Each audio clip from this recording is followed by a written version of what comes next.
Hello, thank you for joining us. It's another episode of Friendly Reminder.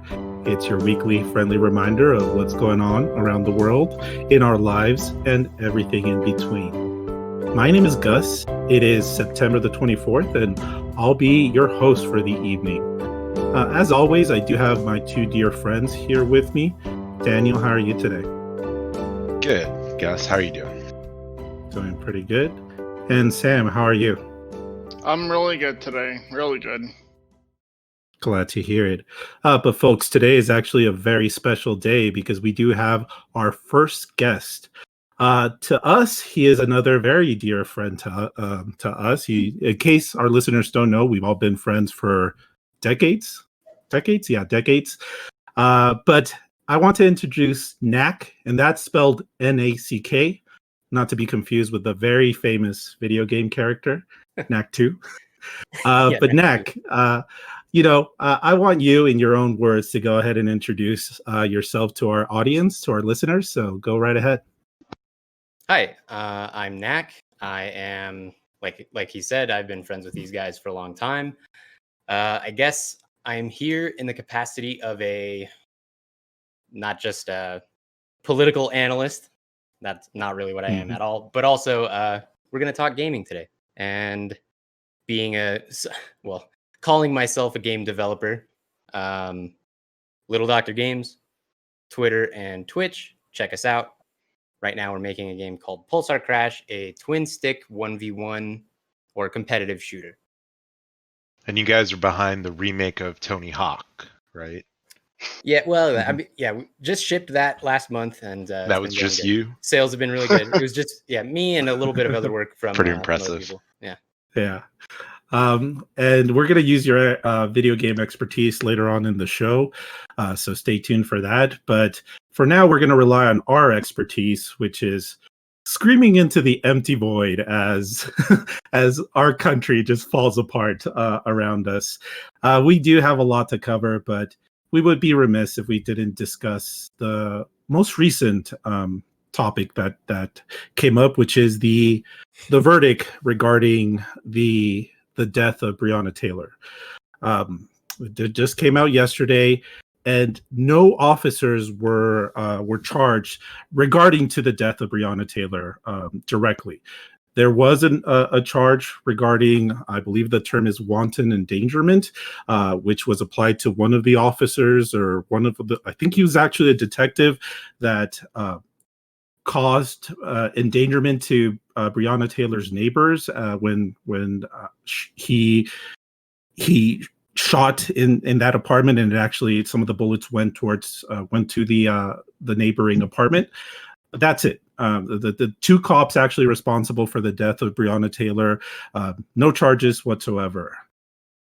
We've shared a lot of thoughts here in regards to what's been going on with the social unrest pretty much since this podcast started.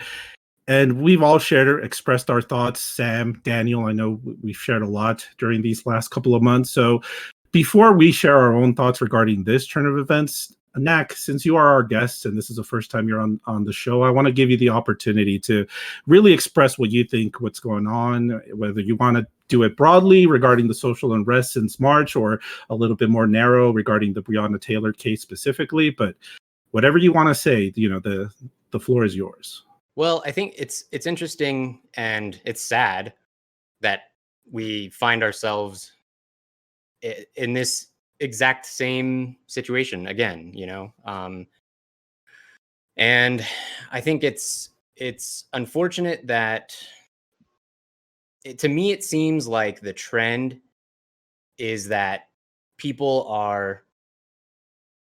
it's not getting better, right? Things are getting worse in terms of the way that people are reacting to these situations, especially with regards to the attitude towards protesters, and this idea that there seems to be this idea, especially on the right, but also kind of just permeating a lot of what I see and hear in mainstream media, that protesters are somehow in the wrong, or that they get lumped in with rioters.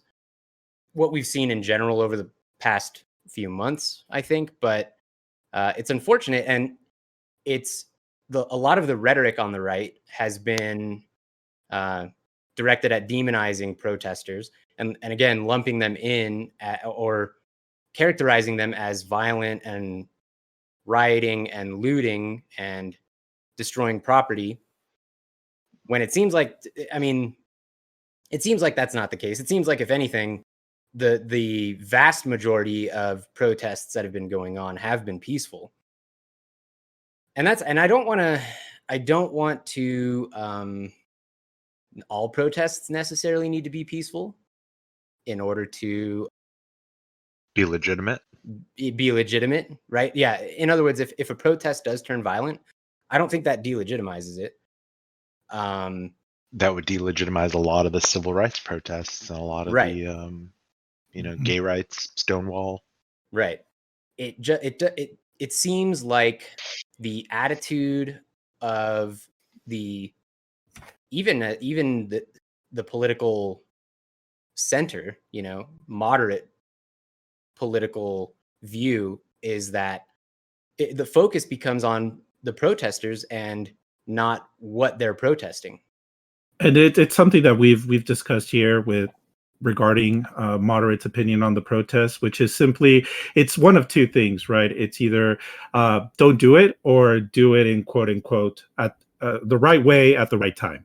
Yeah. Which, when it comes to civil rights, when it comes to human rights, there's no such thing as the right way at the right time. Like, it's immediate. It's something we need always right now. And it's never gonna be comfortable for those that already in power or already underprivileged. It's always gonna be something that's gonna be hard to watch, because it's hard for them to live their lives as they should.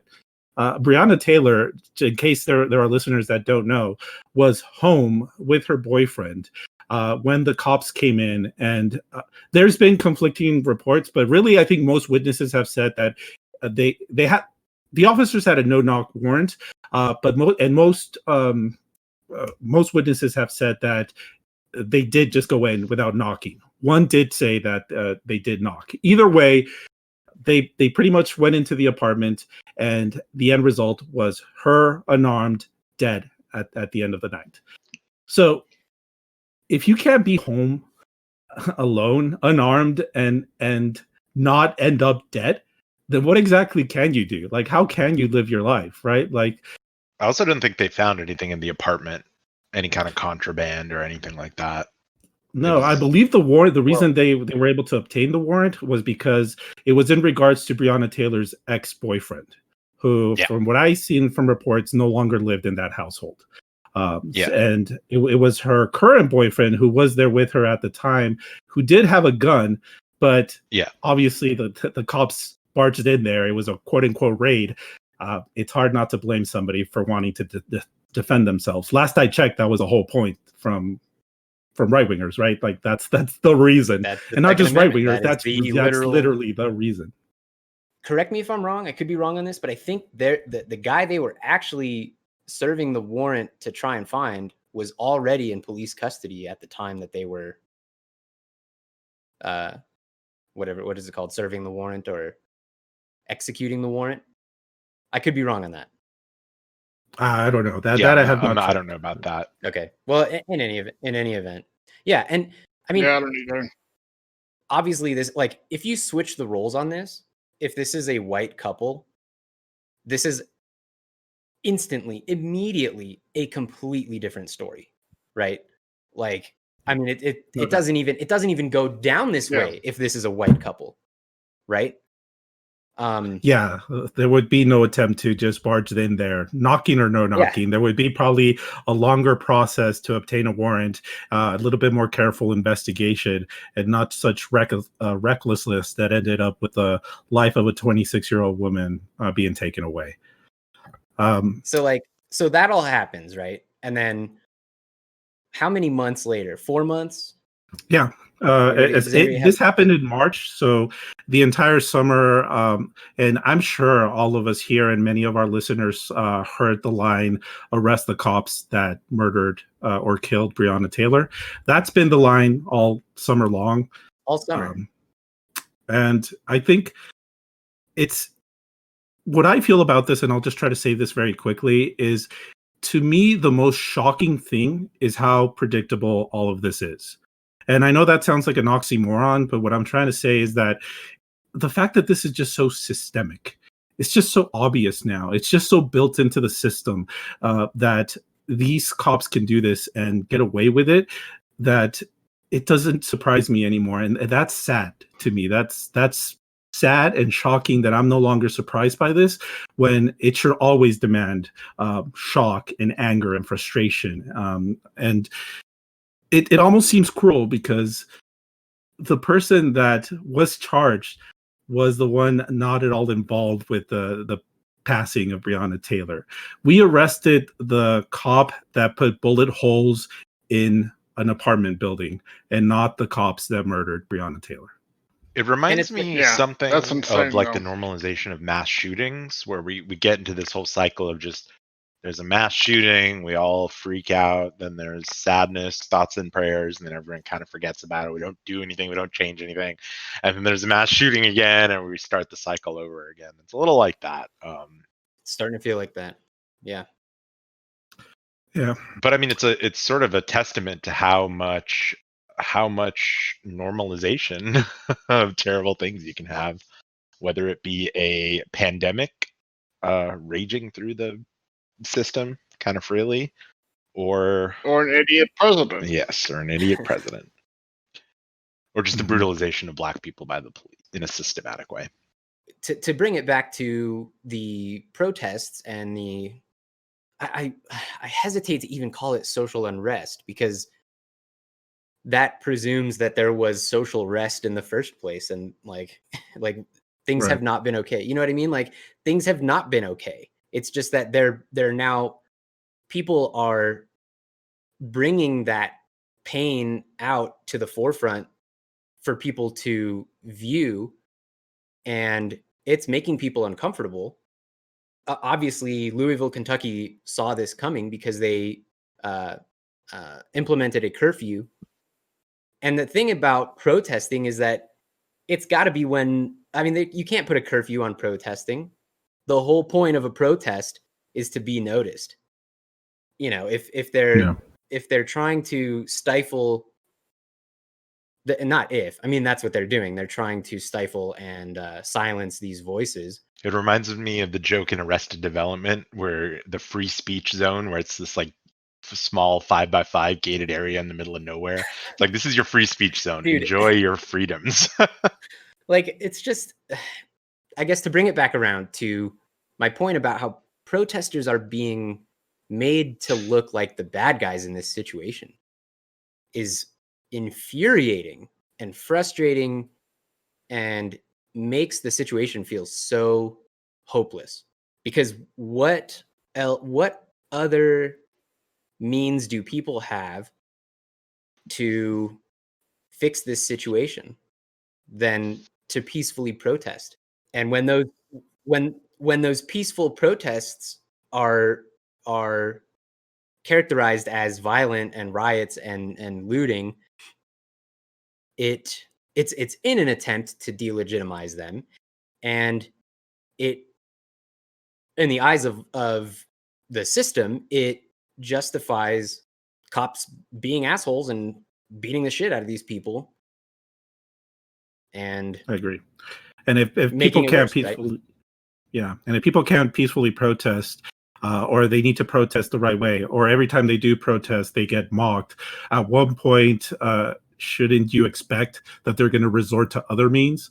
Because you've taken away the one thing that you said was right, but you mocked it, and you shouldn't be shocked when it's the use of the last resort, right? Right. But before we I move mean, on, it's Sam, very similar. I was Huh? just about to say, Sam, any additional thoughts that you may have?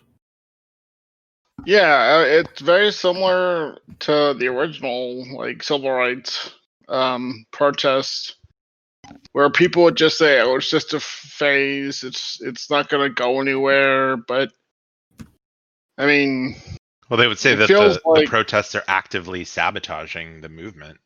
That's what the moderates said, that the Yeah. the demonstrations and protests were actively going to hurt people's quest for rights, is what they said.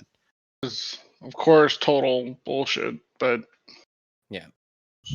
Yeah, and it's I don't know. just It's, another it's depressing all the way around. Yeah, and it's just another very obvious example that sometimes we're just going back and not at all going forward. Speaking of which, Ruth Bader Ginsburg, she is still dead. Unfortunately, it was not some horrible dream that we woke up from or some horrible nightmare. She still dead, as it turns out. And as we mentioned in the previous episode, no surprise, the Republicans were extremely quick to act. And in a matter of days, I want to say almost over the weekend, really by Monday or Tuesday of this week, it was pretty much confirmed that McConnell has enough votes to pass Ruth Bader Ginsburg's replacement, picked by Senate Republicans. Chuck Grassley, Mitt Romney, Senator Gardner, I forgot his first name, from Colorado, have all said that they are going to vote they're going to vote based on the nominee's qualifications, but obviously we know what that means. So we're going to get a replacement very quickly. We don't know yet who it is, but most sources point to Amy Coney Barrett. I don't know much about her, but Daniel, I'm sure you've learned or have heard some things about her past, about her career. So do you want to go ahead and give us some insight about RBG's possible replacement? Yeah, she's incredibly conservative, as you might expect. She's very young. She was born in 1972, so she's going to be on the court for a very long time. There's been a lot of talk about her her sort of religious upbringing. It's Catholicism, but it's not mainstream Catholicism. It's called charismatic Catholicism, I believe. It's a little more like the Protestant version of Catholicism. There's a lot more kind of Protestant things like speaking in tongues, a lot more sort of intervention directly into individuals' lives. Like they have this system, and this is actually funny because they called it a handmaiden before The Handmaid's Tale, which made them change the name of that. Now they call it a female. I think they call it a woman leader now, but it was basically a person who could sort of lead you and be your mentor, but they would have like a strange amount of authority over you. I don't want to get too deep into this. I mean, there's a lot about her decisions. She does not have many. She doesn't have a lot of public decisions. She hasn't been a judge that long. I do think the whole argument that you can't bring up her religion, it's not fair, is really dumb, because nobody's saying you can't be religious and be on the Supreme Court. Literally, there's like 5 Catholics on the Supreme Court and 3 like Jewish people, and nobody's said anything. It's just this, if someone says Catholicism, you can't have it both ways. Catholicism either has to be a central part of your life or not. And if it is, then people are entitled to ask you about it. And that is just what it is. So that's really all I have about Amy Cohen Barrett, which is not her name. Amy Coney Barrett. Yeah. So I guess to summarize all that, we are in hell. So this is going to happen. It's going to be a 6-3 majority. She will be, if she ends up being the nominee, but if not, then it's going to be somebody equally conservative. But if she ends up being the nominee, she will be, I believe, the youngest Supreme Court justice at age 47, I believe. Mm-hmm. So she's going to be on the bench for a very long time. Like in history, the youngest? Youngest ever? No, I believe right now. Oh, okay. This is a reality. This is going to happen. And we have to wonder exactly what is it that can be done. What we can do, obviously not we directly, but what can be done as a whole to somehow mitigate or fix this. And the only option, of course, right now is to vote and hope for the best come November. And that's terrible. Yeah. And the best come November would be Biden winning the presidency and the Democrats obtaining the Senate majority while keeping the House, which is a possibility. It's not particularly that unlikely either. I mean, if you look at models or if you look at polls, it's within the realm of possibility. So what I'm about to go into is, I want to put a disclaimer first, because we're going to be dealing with a big if. We're going to be dealing with, if the Democrats win the Senate, if the Democrats keep the House, if Joe Biden wins the presidency, what should they do to fix this very real thing of a 6-3 conservative majority that was largely obtained through Republicans changing the rules and not nominating or not even bothering to question Merrick Garland, and obviously taking advantage of the very unfortunate passing of Ruth Bader Ginsburg, which most would say is pack the Supreme Court. Most liberals would say pack the Supreme Court and make DC and Puerto Rico a state. So I want to ask you guys what you would feel. Do you think that's an option? Do you think it's even remotely a possibility? Do you think there are any repercussions? So Daniel, what I want to start with you. What do you think? First, I want to reflect on how crazy it is that we're talking about packing the court in statehood for DC and Puerto Rico. Yeah. These seemed like sort of almost pipe dreams a while ago.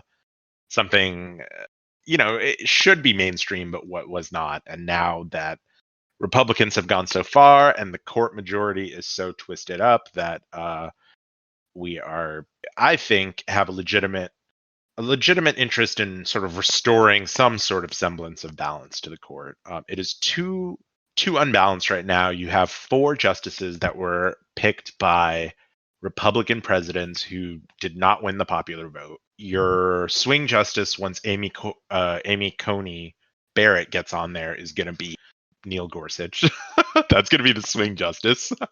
He's going to be the pivotal. And John Roberts is going to be on his left. So John Roberts is officially the left side of the court now. The Supreme Court is the most one of the most important institutions in America, which is one of the most powerful countries in the world, and thereby affects everybody else tremendously. And now we're going to have a Supreme Court that, by and large, probably doesn't believe in climate change, or at least is not inclined to take it seriously. Probably believes anything like a modern healthcare system is socialism and unconstitutional. Probably believes that the First Amendment allows you to hand over checks to candidates. Yeah, I guess, like you said, I think we're in hell. So anything Democrats can do to mitigate the circumstances, I honestly think we need to just toss norms out the window, because that's what Republicans are doing. Now, whether they will, I don't think so. I don't think Joe Biden's going to do that. I think Joe Biden is the kind of person who would just live with a 6-3 split and, just deal with it and get most of his shit struck down and gutted, taken apart. But it's going to cost lives. The Roberts Court struck down the Medicaid expansion, which cost lives. So, yeah, and I don't believe Joe Biden has also made any kind of statements regarding. He did make one back in 2019 that he's not for it. There has been no updated statement so far in this campaign. I don't know if that's going to be asked in next week's debate. And I'm going to ask you, Nack, because you're you're a fairly leftist individual that's not particularly enthused with Joe Biden or the vast the vast group of Senate and House Democrats. So do you see any possibility that even if we get what seems to be the best case scenario now, Joe Biden presidency, Senate majority in the House and in the Senate, do you think this is an actual possibility, or do you think we're just pipe dreaming here? So you're saying, are we talking if they on win, the assumption if they have that everything? Biden does win? Okay, Yes. So if they have everything they need, will they make the decision to pack the courts? To pack the Supreme Court? Exactly. Is the question. Yes. Honestly, it's really hard to say, because I think that Biden will come under a lot of pressure from people further left and even just people who understand that this is how the game is being played now, and who might realize that, or who might share the belief that this is what needs to be done.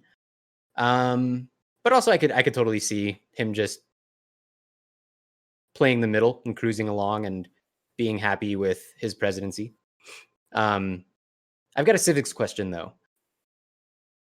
What checks does Congress have over the Supreme Court? Because I don't know. So, I don't know offhand, but they technically can. I mean, they set the number of seats. They control the court's jurisdiction, which means which cases get to the court. It's a lot of power. I think a lot of the stuff we think inherently comes from the Constitution actually comes from very old acts of Congress that are still around. Okay. The Judiciary Act of 1778 comes to mind. That's something that's still in law. Deep pull there. And yeah, the primary check that Congress has against them is, they get to control a lot of aspects of them. They just don't really use that control. Right. Understandably, you wouldn't want to see that happening too often. Right. Sure. But but I guess the reason I bring it up is if Democrats were able to take the House and Senate, but Joe Biden still loses because if the court decides that Joe Biden loses, but if the Senate and the House are won by Democrats, does that help to mitigate some of this? Most likely not. Can they? No.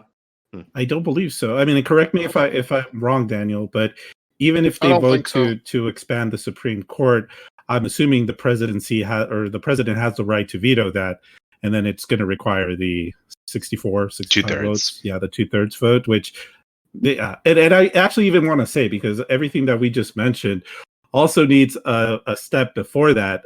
Again, if the Democrats get actually rid of the filibuster, they need to get rid of the filibuster, which the filibuster has been fairly neutered since 2012, at least when it comes to judicial confirmations and Supreme Court confirmations. It used to require the 60 vote threshold to avoid the filibuster. It no longer does. So, I mean, if we can nominate a Supreme Court justice with a Senate majority, why are we bothering with the filibuster at all with other minor things like, I don't know, just simple legislative regulations and stuff like that that requires a 60 vote threshold and a Supreme Court justice does not? It just seems like we need to be done with it, right? People are still like Joe Biden isn't coming out against the filibuster, and in fact, I think he likes the filibuster. Feinstein likes the filibuster. I don't think Schumer has come out hard against the filibuster, right? Yeah, and you're right, Daniel. There are a lot of Senate Democrats, or I'm sorry, a lot of Democrats in the Senate that have come out against removing the filibuster. In fact, actually, Bernie Sanders was not a huge fan of removing the filibuster, at least during his campaign. I'm sure he's probably changed his mind on that. I know Elizabeth Warren is in favor of removing the filibuster. I think there's no other play, right? To me personally, there's no point in even getting to winning the Senate, to winning the presidency, keeping the House, if we're not able to get to these extremes.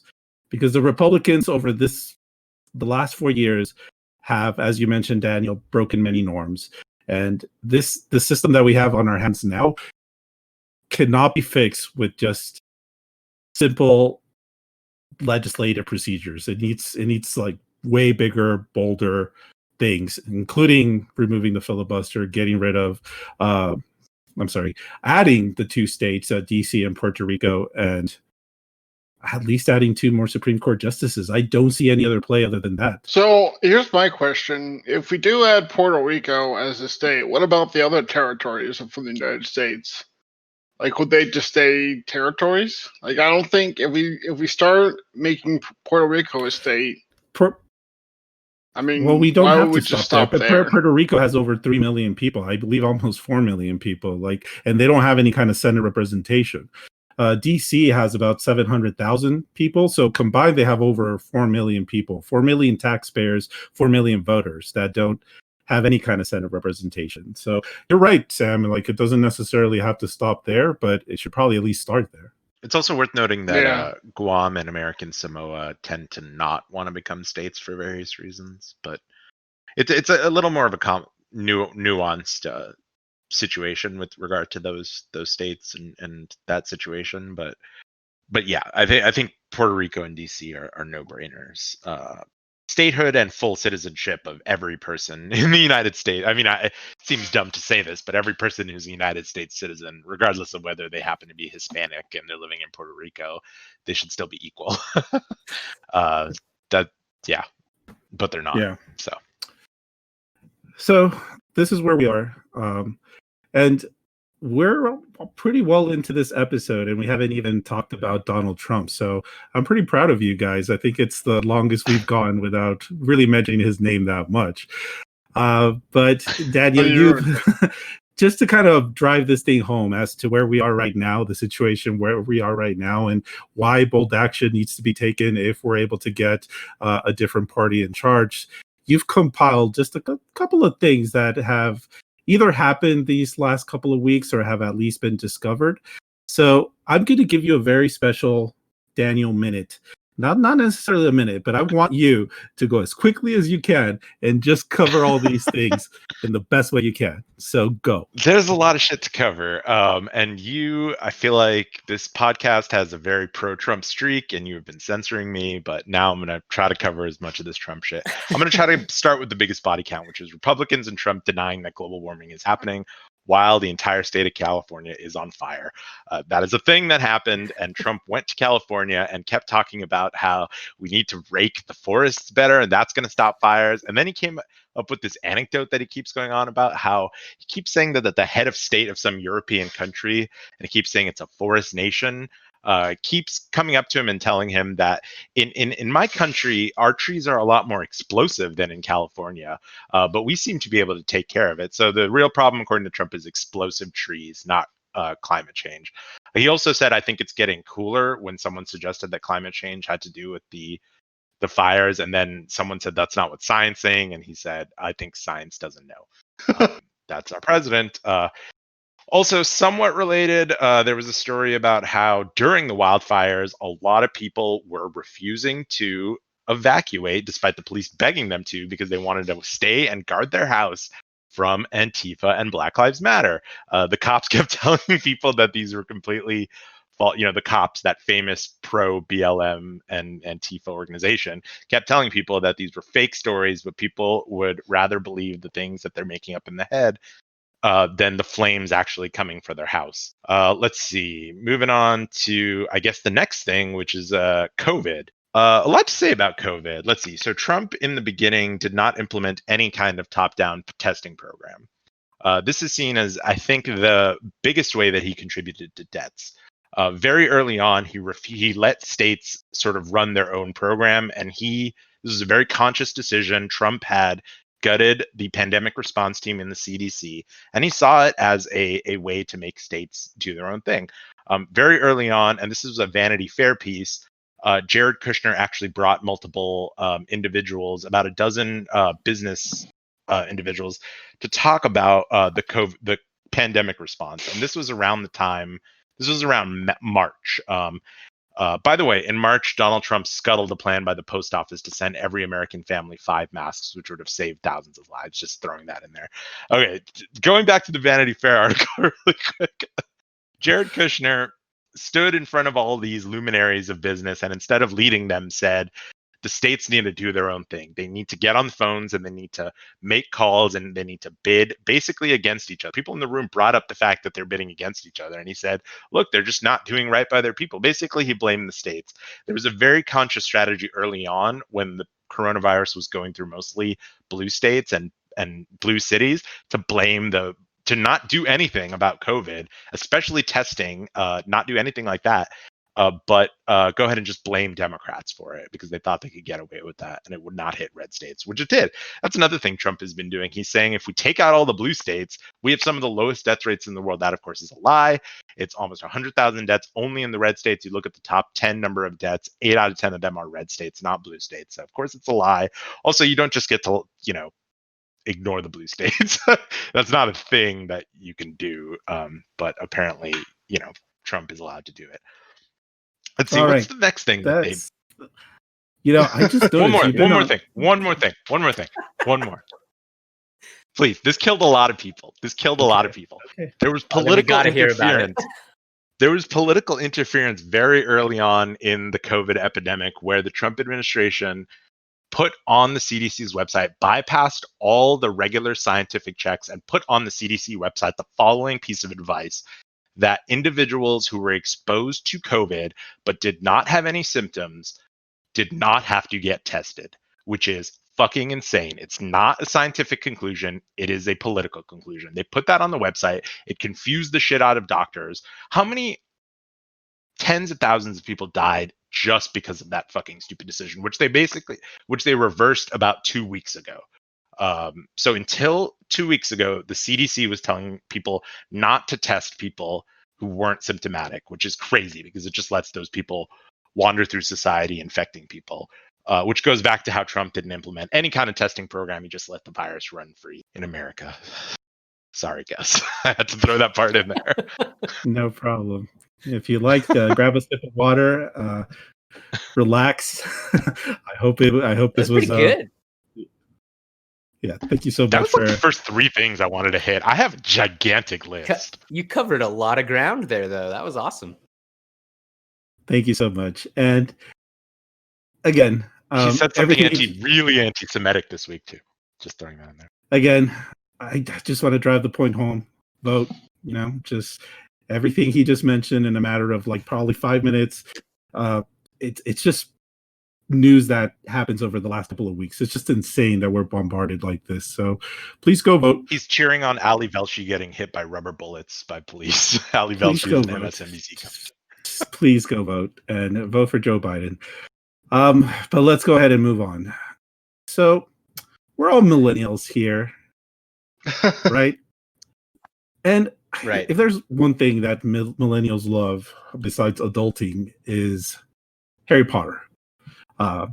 We grew up with Harry Potter. We love Harry Potter. We love Hogwarts. We love Hagrid, Hagrid, Dobby. Dumbledore. Daniel, what house are you in? Gryffindor. You never Okay, took the cool. test, did you? So No, I don't think so. I think I'm a Gryffindor though. That's the good guys, right? I don't know. I think you bring some Slytherin energy, but the reason I'm bringing this up is J.K. Rowling. She's been in the news really several times already, basically messaging a really or really transphobic agenda. Most refer to her as a TERF, which, can somebody tell me what a TERF stands for again?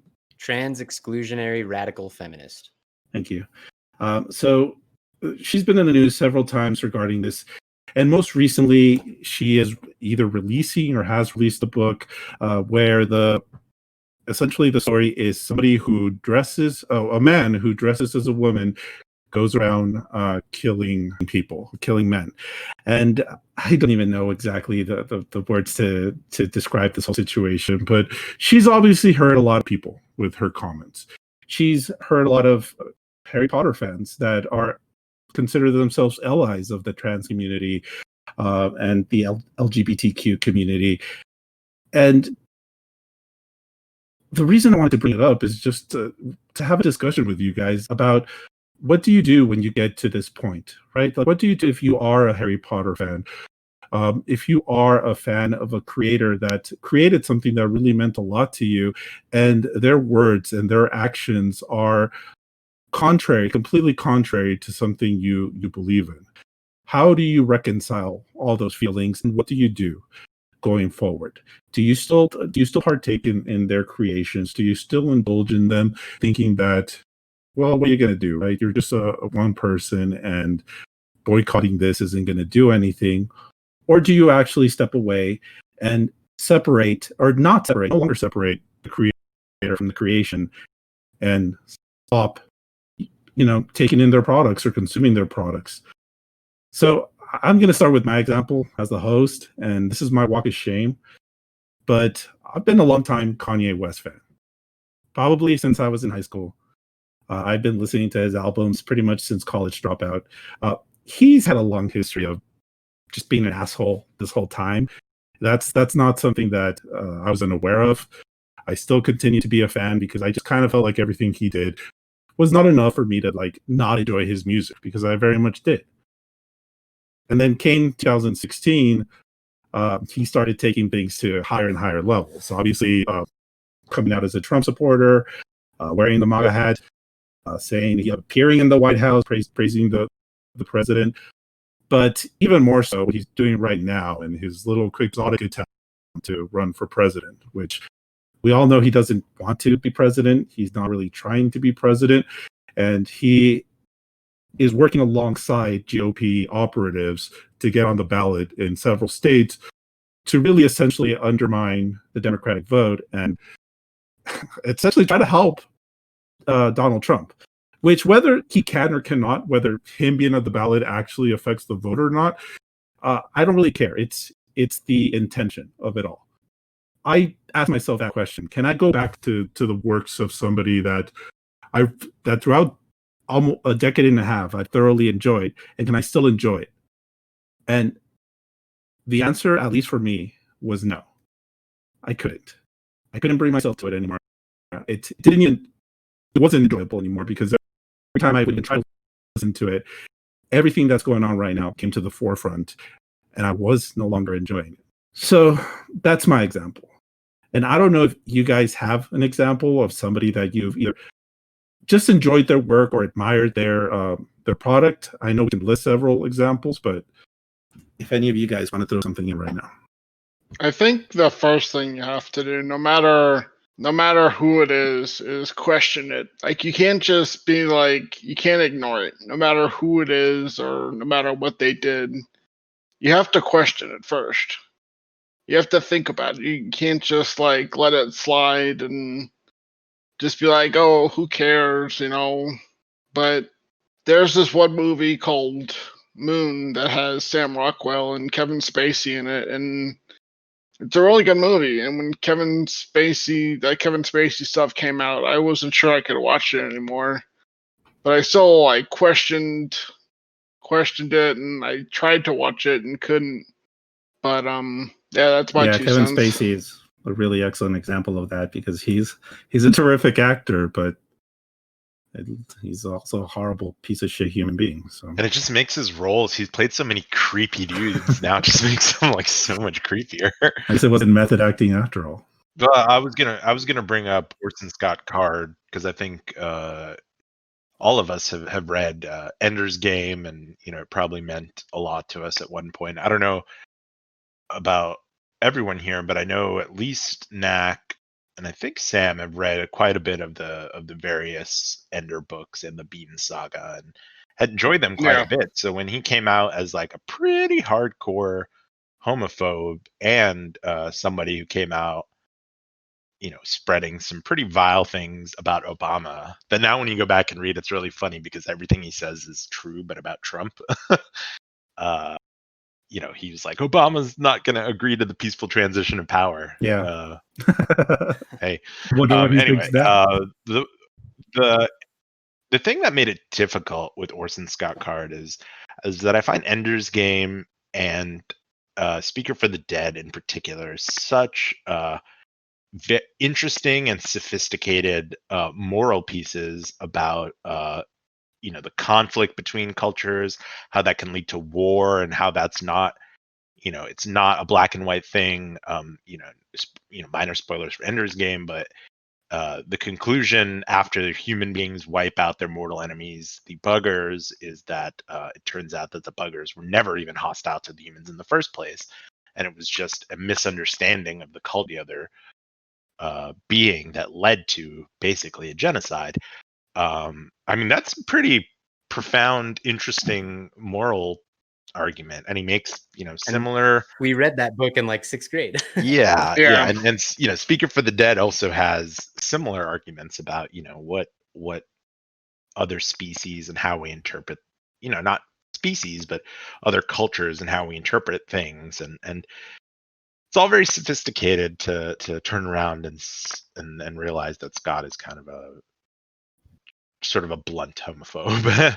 and I think it started to really affect my reading of the works, especially in like the later Bean series, when a lot of it seemed to be very, very preoccupied with procreation, strangely, which if you've read any of Scott's essays about homosexuality, his primary moral issue with it is that it's non-procreative. Yeah. So sort of taints those stories for me. Yeah, I haven't read them in a while, so I may be misremembering. So one of you can feel free to correct me. No, you're not. I read them, and good. Yeah, you're not. It was heavy-handed. I mean, I read them too. Wasn't it mostly just between Bean and what was her name? It was Petra. They completely turned her into somebody whose only desire was to procreate and to have babies. Yeah, real fun stuff. Nack, is there anything you'd like to share? Any experience from your fallen heroes of the past? So many of our listeners probably know I'm a bit of a metalhead. Hellbanger on sale now on Steam. Go buy it, $5. So in 2009, when I first was kind of getting into metal, it was in the metal news that the former, actually, I don't even know what he played. He was, I don't know what instrument he played in Mayhem. Varg Vikernes, or Vikernes, I'm not sure how to pronounce his last name. Probably best known by his stage name Burzum, or that's his solo black metal project. Let me backtrack. I kind of got ahead of myself. In the early 90s, when the Norwegian black metal scene was kind of at its height, there were a string of church burnings and lots of ugly, violent stuff going on in Norway. And the black metal scene there was very extreme. And this guy, Varg Vikernes, basically came to believe that the guitarist of his band, Mayhem, had it out for him and was coming to kill him, and ended up getting to him first and stabbing him to death, and went to prison for it. Throughout serving his term in prison, he released a few albums, again under the stage name Burzum. And even when he got out of prison, I was kind of like, okay, weird, he's a murderer, but he did his time. And I really started getting into those albums. I really got into black metal. And then I started to look more into his beliefs and the kind of stuff that he's put out onto the internet. And it turns out this guy is basically a neo-Nazi. I'm just kind of picking stuff off of his Wikipedia page. He, according to a Rolling Stone article, he has endorsed neo-Nazi views and rants against Muslims and Jews. Openly embraced Nazism during the 90s. I mean, who didn't? Although, right. And it does say that he has since disavowed his ideology with its associated movements. But then after that came out, he released a tabletop RPG in which people, the races in the game, there's a race that is darker skinned. And literally, if you play a character of that race, the intelligence score is naturally lower than the intelligence scores of other races. So there's just kind of that kind of bullshit all throughout his work. He calls his beliefs odalism and advocates a pre-industrial European pagan society. So very nationalist, very. Do you still ever listen to the music? Yeah, I do. And I'm not going to say that. So I actually, you're like, actually, I don't. Okay, so I don't. Okay, let me. It's Too not late, that I Nack. You don't canceled. out canceled. of any sort of I know, yeah, cancel me. It's not that I don't because I feel like I have like I'm not compelled morally to not listen to his albums. Um and I still appreciate that I had those albums when I was first getting into black metal. Um but I've since my tastes have kind of just naturally shifted anyway, so it's kind of hard for me to say if I would be like if I was still finding myself wanting to listen to those albums, it's hard for me to say whether I would just not because of Yeah. what I know about him. And it's also kind of hard for me to even be able to say whether what I know now about him has maybe somewhat subconsciously turned me off from his music. But the problem with it is that I don't think, I mean, everybody loves the music that they love and they love loving the music that they love. And so I hold on, I'm getting to it. I mean, I love black metal. I love death metal. And I wonder if I had not heard those Burzum records when I was first kind of getting into black metal, if I would have been able to explore the rest of what black metal had to offer and continue to be listening to new black metal that's coming out without having that stepping stone. You know what I mean? So like, I still appreciate those albums. I'll never do anything again. I mean, I guess you got to also look at like the material component. Like, I'm not doing anything that's making this guy any money, right? And I think that's important. If you're gonna take a moral stance, it's also helpful if your moral stance is backed by the fact that you're not buying records and buying tabletop RPG books that this guy has put out. You know what I mean?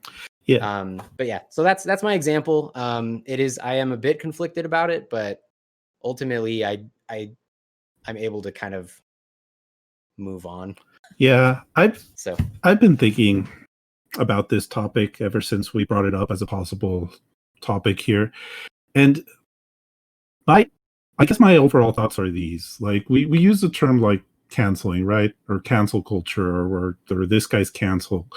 Like me not listening to Kanye West or me not buying a Tesla because Elon Musk is a hyper capitalist and doesn't care about his workers' well-being.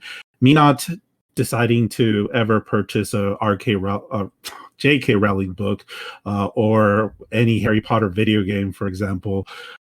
That's not me canceling any of them. Like I do not have the power to do so. I am just one person with a small purchasing power, and they're still going to continue to be millionaires, or in the case of J.K. Rowling and Elon Musk, billionaires.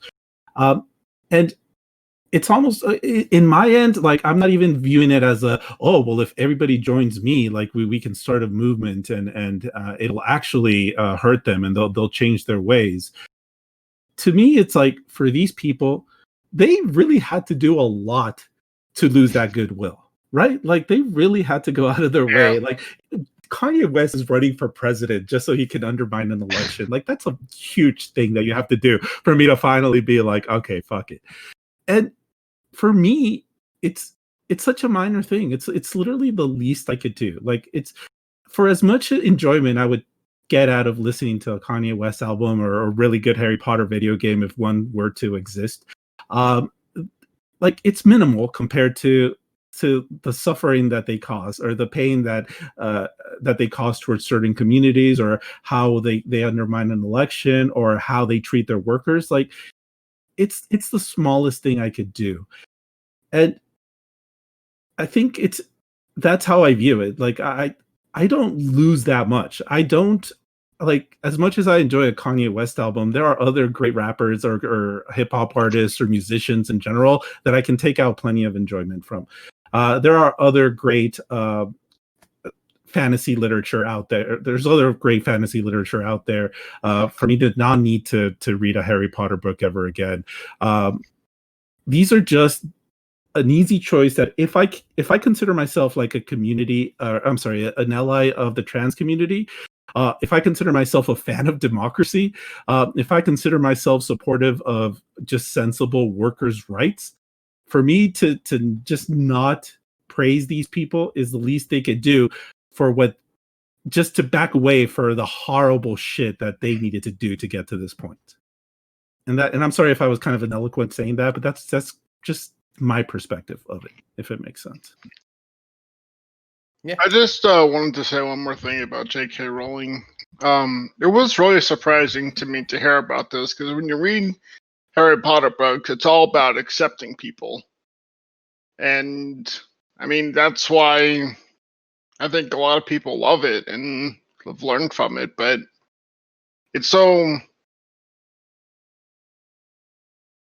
it fundamentally changes everything about Harry Potter if she's truly like this. Yeah. It means that you shouldn't really, or she's like, she preaches it, but she doesn't actually do it, Practice it. Yeah. Yeah.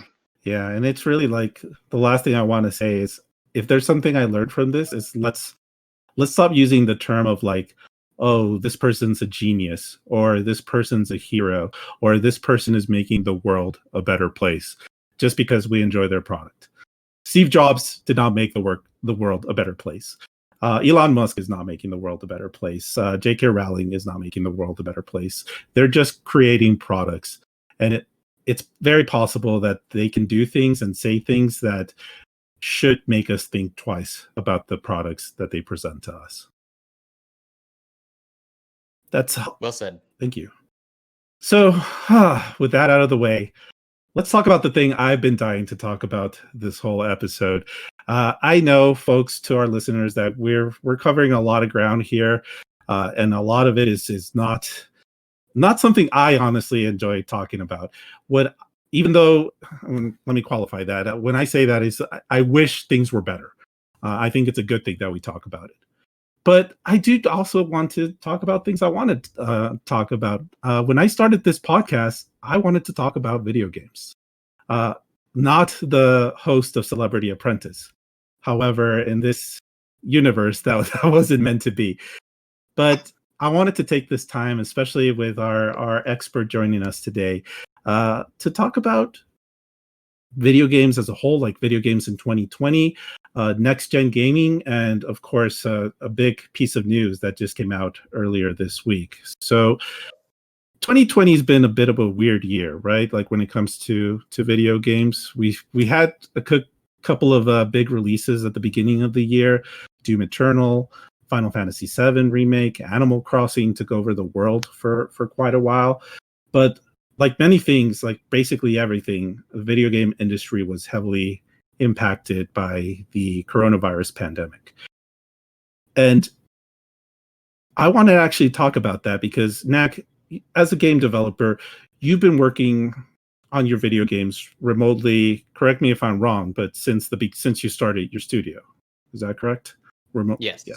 Yep. So I wanted to ask you, because a lot of these studios have obviously been heavily impacted. We kind of see it in this holiday lineup that looks weaker than usual, even though it's actually like a launch lineup for these next gen consoles. But even Nintendo's lineup looks a little weird, where like the big holiday game is some Hyrule Warriors game, which looks okay, but that's a weird game for Nintendo. That's like, yeah, that's so that's like a March release, not a November release. For sure. And I think it had to be one, right? Like that was the original plan is what I'm thinking. But obviously a lot of things changed for all of us and for a lot of developers. So I wanted you to just share your insight of, even as somebody, working with a small studio, indie developer, the hardships of working remotely. And I just wanted to ask you, are there things you can think of that would impact studios that are manned by like 200, 300 people working on $1 million budgets here? Yeah, so I think the first thing that comes to mind, probably, especially when you're looking at like AAA devs, is I make games that the art is very low budget in terms of memory requirements. I'm not making 4K stuff. I'm not making 3D stuff. It's all 2D, indie dev stuff. And I think that if studios supply and studios do supply their developers with the workstations that they need to create 3D models and textures, high res textures, and then to render those things out, that's, I think, most people using or producing that sort of work, maybe not most, but I imagine that some people producing work like that are going to be having a harder time at home without the full setup that they have in a studio. That's the very first thing that comes to my mind. But I'm sure that as things progressed and the world kind of realized that we were going to be stuck at home for a while, especially game studios, non-essential quote unquote workers, I imagine they were able to figure that out rather quickly. The other thing that comes to mind too, though, and again, I'm talking with regards to how I feel AAA would be impacted.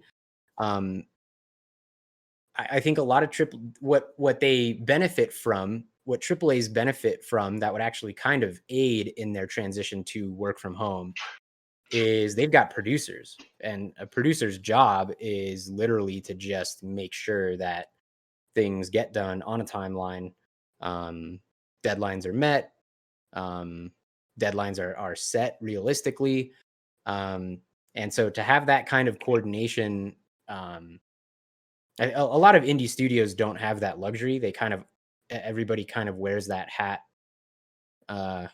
together, which makes it a very weird looking hat that multiple people wear at the same time. And I think that the biggest thing, the other thing too, sorry, I'm kind of stumbling. The other thing I wanted to mention about equipment is dev kits. Dev kits are extremely expensive, and typically a studio is not going to have access to one dev kit per developer. Not typically, never. That will never happen. So I imagine what makes it difficult, especially when it comes time to put the finishing touches on a game and get it ready to ship, you've got to test the game on the dev kit if you're doing console. So sure, if the game runs on PC, that's fine. Once you build it and compile it, the build runs on PC, but then you got to export that build out to your dev kit and make sure it runs there. That, I imagine, would be something that would take a lot more time if multiple people are working on the same project remote, and somebody's got to be the guy that builds it out to whatever dev kit they're using, whatever console they're developing for, to do testing and QA. So yeah, I think it's interesting because I think in some ways AAA is kind of well prepared for this sort of thing, and in other ways it's kind of it kind of probably experiences the same issues that a lot of other industries are experiencing. Yeah. On the indie side of things, it's kind of just how things have been. Yeah. A lot of indie studios have made games remote. And that's because, again, a lot of the indie stuff is not going to be as technically demanding as AAA. So they can be done on home computers. It can be done remote. They're not buying a lot of office space or anything. Yeah, right. Most indie games are made in homes, in bedrooms. So, and so for me personally, really nothing changed.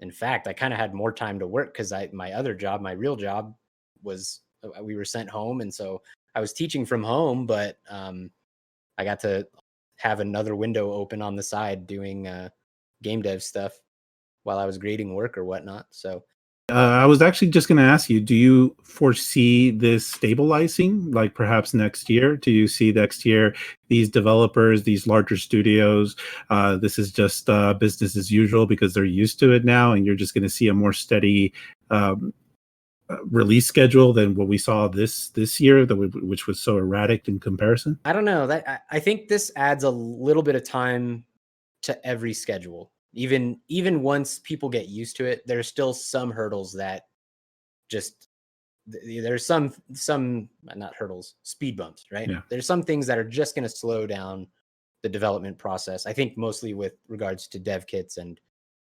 playtesting and QA, that sort of thing. But I think like in terms of producing the work, I think that side of things has probably somewhat kind of stabilized, like you're saying.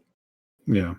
Because I was going to say, I mean, I'm sure many publishers are hoping and wishing that releases get a little bit more consistent, because not next month, but the month after, in November, we are going to get the launches of two major platforms. The PlayStation 5 will be released, I believe, November the 12th, and just 2 days before that, Microsoft is going to release their products, which are two of them. It's the Xbox Series S, and that's S as in Sierra, which is their lower end product, coming in at $300, and then the Xbox Series X, which is their premium product, at $500.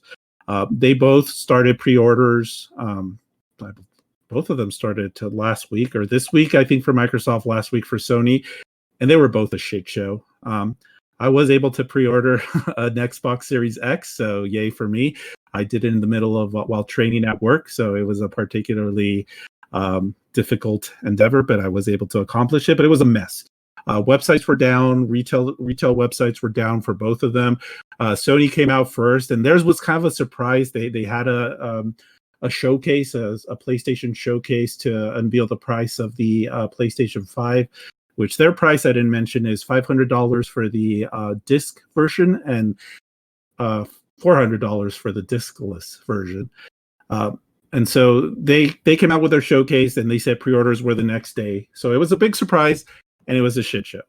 Microsoft was different. They had time to prep, and they told their followers that it was going to be a week later, and they had a week to plan it out. It was equally a shit show. It was the exact same thing.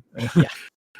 So It's the exact same thing. yeah, so that was a mess, and still, it does show that there is a pent up demand for these consoles, and people, even despite the economy and despite a lot of people losing their jobs, unfortunately, there's still a lot of people. The fact that they're working from home, that they want these consoles, so the demand is high. We'll see how it turns out, but I don't know. Are you guys specifically, like any of you? I know some of you are PC gamers, but are any of you looking into getting any of these next gen consoles soon, or are you confused by it? Because a lot of it is very confusing, especially on the Microsoft side of things. I've gone out of my way to not figure out the difference between the Xbox X Series S and the Xbox S Series X and the Xbox X Series X. So I don't actually know which that's it. You got the it. good one and which one is the bad one. No, that is the good one. The one that you said is the good one. Don't get any. Don't get the other one. Yeah. So Yeah. I always wait for this stuff to kind of shake out. Because jumping, I feel like there's always some shit going on where there's like an early price drop. There's some massive problem with the first run. The sort of launch era games are never anything to write home about. So my inclination is always to sort of wait and see how it shakes out, and then take advantage of the slightly cheaper games and possibly cheaper console a year and a half into it. I have an infinite backlog, so I'm not in like a huge rush to keep adding to it. Yeah, and I think especially for this launch cycle, that's probably the best thing to do for a lot of people, especially people that own either the Xbox One X, to get even more confusing, or the PlayStation 4 Pro, which is those were the incremental releases that were done in the previous generation, those people are probably okay for a good while. They don't need to really rush to get one of these next gen consoles. I'm really getting one because my One S is a piece of shit and I want to replace it. So I think it's time. Sam, I know you are mainly a PC gamer. I do know that you own a Switch, but do any of these consoles get your attention, or are you going to hold out for now? I mean, I really like the look of the PS5. I know a lot of people are making fun of it, but I think it's really innovative. Yeah. But I'm still like Daniel said, I'm gonna probably wait a while until I get it. Like I'm a PC gamer most of the time anyway, and the games that I play on console are either sports games or games I couldn't get on PC. You know, it's worth noting Sam Yeah. recently upgraded his PC. I actually haven't upgraded my PC in 6 years, so. Well, recently is like a year ago. I am not a PC gamer whatsoever, but was it Nvidia or who's the other one? AMD? Wasn't there a recent one that they also put up for pre-orders? Like a massive Yeah, that one is like $1,500 though, isn't it? Yeah, it's the RTX 3080, I think. Is that right? Yeah, it's supposed to like destroy all like console video cards, but it's like who has the money to buy that For right the now? price of 4 consoles. Yeah. And that's always where I've stood as kind of a console gamer. I honestly, now more than ever, I've been thinking like maybe it's just simpler if I just build a PC, and even if I spend like $1,000. But especially with this kind of confusion with the Xbox Series X or Series S, and this one does this thing and this way, it's getting just as equally complicated as what PC used to be for me, and that's why I never touched it. But it's still like every time I look at it, and I would build the PC strictly to just use it as a gaming device because I have an iMac and that's always been my preferred platform in terms of an actual PC. So it's just never been worth the investment. So I'm back on just the Series X and that's going to be my main console for the future. I think Game Pass is a really compelling service that drives me to that device. So remember to buy an Xbox Series really F this holiday season. Yes. I really think that the people who will gain the most from this by jumping in right now and getting in on this generation, this upcoming generation, console generation, are people who previously were Sony PlayStation owners who are now looking towards the next generation and thinking of the games that they played. And I guess this is perhaps a good segue into probably what you want to talk about next. But looking ahead at what games are going to be available on Xbox platforms, whether it's the X or the S, or just Game Pass for PC, which is kind of under the Xbox brand anyway. That's the offering there is huge. And I think I don't remember if we mentioned they do have a financing option for, it's like I think $35 a month. Is that right? And you get Game Pass Ultimate and an Xbox Series X. Yes. Is that correct? It's $35 a month for the Xbox Series X and Game Pass Ultimate, and it's $25 a month for the Xbox Series S and Xbox Ultimate. To further add to the confusion, that's why I didn't bring it up, but it's actually a good point because I think for a lot of people, it's that's how they're going to get this product. Dude, the value there is for which the one? Roof. The like that is insane. Kind of either one. I mean, the X too, or the S, but just the fact that you get Game Pass. Or are you just being the fact that you get Game Pass and a console for $25 or $35 a month is, I mean, if you look at the games that release on Game Pass, the number of games on there right now and coming soon is staggering. And it's not like bargain bin games. These are like brand new AAA and you get it for releases. PC and Xbox. Yes. Yeah. But I'm talking specifically about people who do not have a PC who were PlayStation fanboys, there's a lot of incentive to go the Microsoft route. What's the console killer generation. app? Other than, I mean, I guess Game Pass is kind of the. Well, Yeah, there is none. Yeah. That is that. There there is is no like Halo Infinite was supposed to probably be the closest to it, but that got delayed because probably most likely because of the pandemic that's going on. Plus, it wasn't well received when it was revealed. And yeah, yeah, there. For example, I pre-ordered this thing, like the Xbox Series X, and there is no one game that I'm dying to play. What I want is an upgraded device, a powerful device that has Game Pass, and it has a fast SSD, and I can just take advantage of every single game on it, and it'll all look as best as it possibly could. Which right now my 1S does not. They could barely run that Ori game, which is like this 2D platforming game. So that's why I'm buying it. It's strictly so I can have access to that service and have that service run as best as it possibly could, without getting an actual upgraded, like a beefy PC.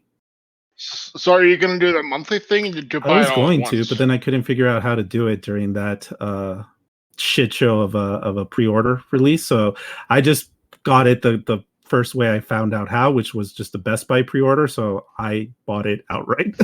I just spent the $540 with tax. But we're just gonna end it on the last piece of news that just broke last week, which is Microsoft buying Bethesda's parent company. ZeniMax, I believe, is the name of the parent company. So they own Bethesda, which obviously huge. Skyrim, Fallout. They also own id Software, famous for Doom and Wolfenstein.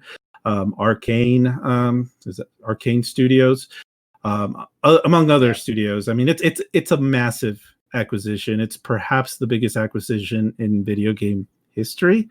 I struggle to think. I think it's got to be. Yeah, it's got to be, right? Yeah, Microsoft bought them for $7.5 billion, which, just to give some context, Disney spent $4 billion to buy Lucasfilm's Star Wars.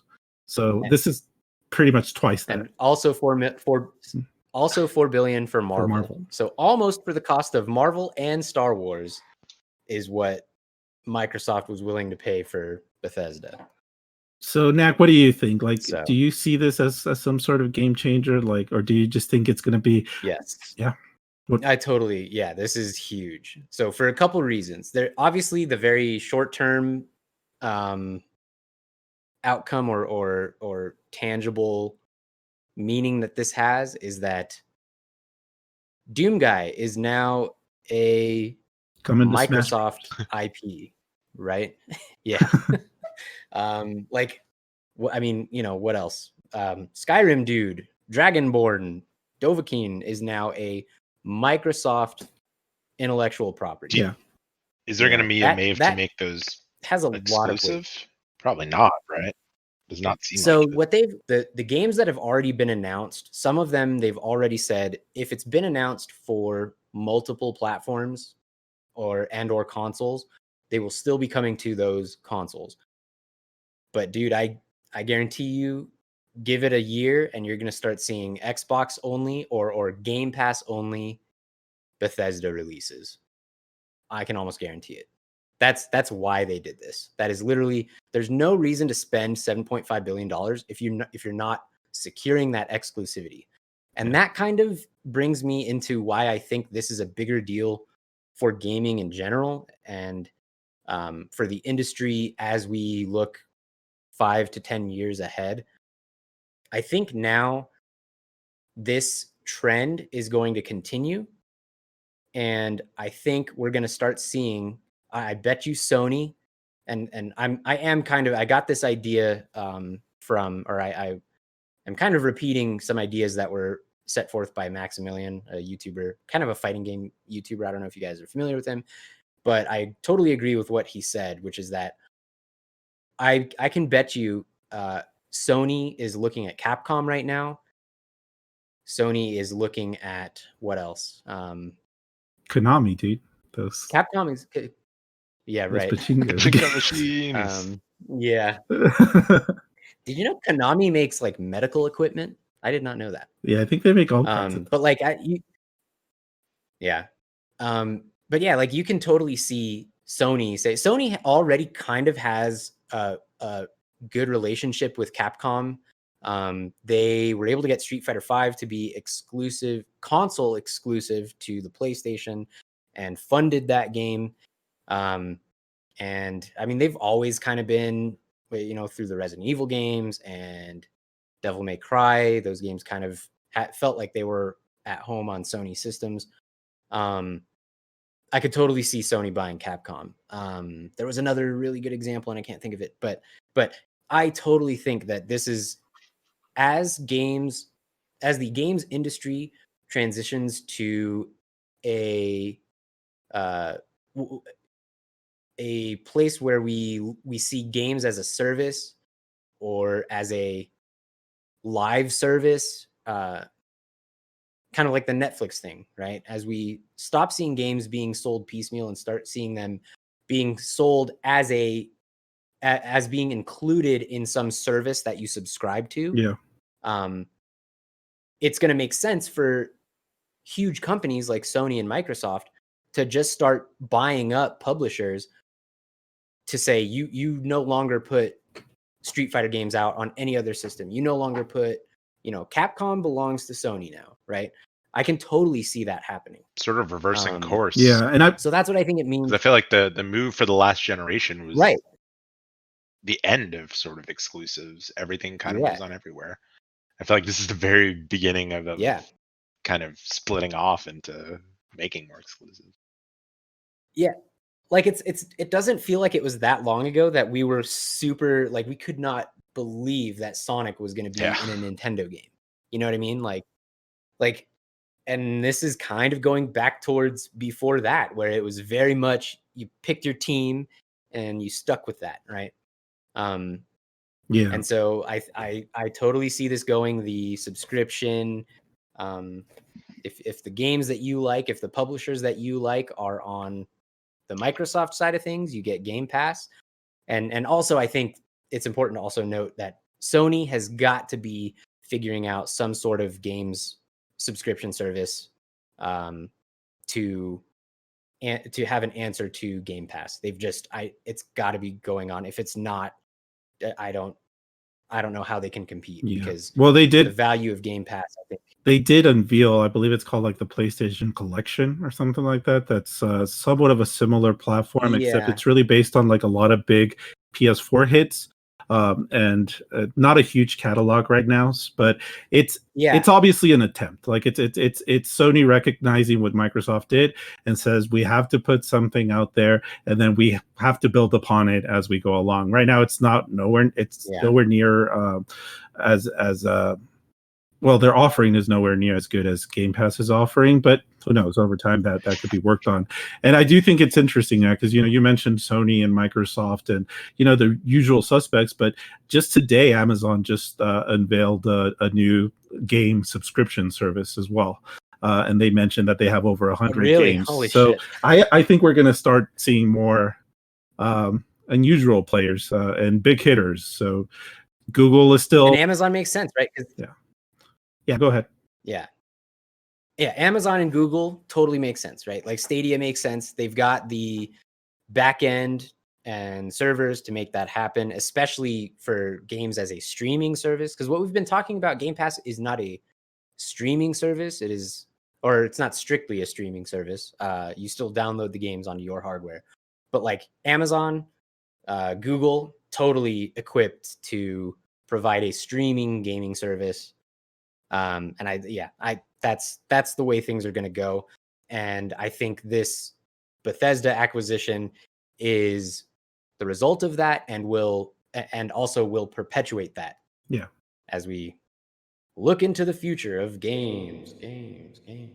Well, I'm glad to have more games coming soon. We can add reverb to that little effect that I did. But let's go ahead and end in there. Well said, Nack. I agree 100%. So, folks, thank you so much. Well, before anything, I want to say thank you, Nack. Thank you so much for joining us today. You have an open seat here on this podcast, so whenever you want to join, just let us know, and we'll bring you on. But thank you so much. Thank you. Dan, It was fun. This is my first podcast ever, well, so that was cool. you did great. And Daniel, I think I killed it. you did. All right. In fact, you want to take the hosting stuff off my shoulders? I need some help over here. Sure. Yeah. Daniel, any final thoughts? No, thanks. That was quick. I could go on about Trump and how he killed people, but I won't. That's okay. And Sam, thank you for joining us today as well. Thanks. And to our listeners, thank you so much for joining us. Please stay tuned next week for yet another episode of Friendly Reminder.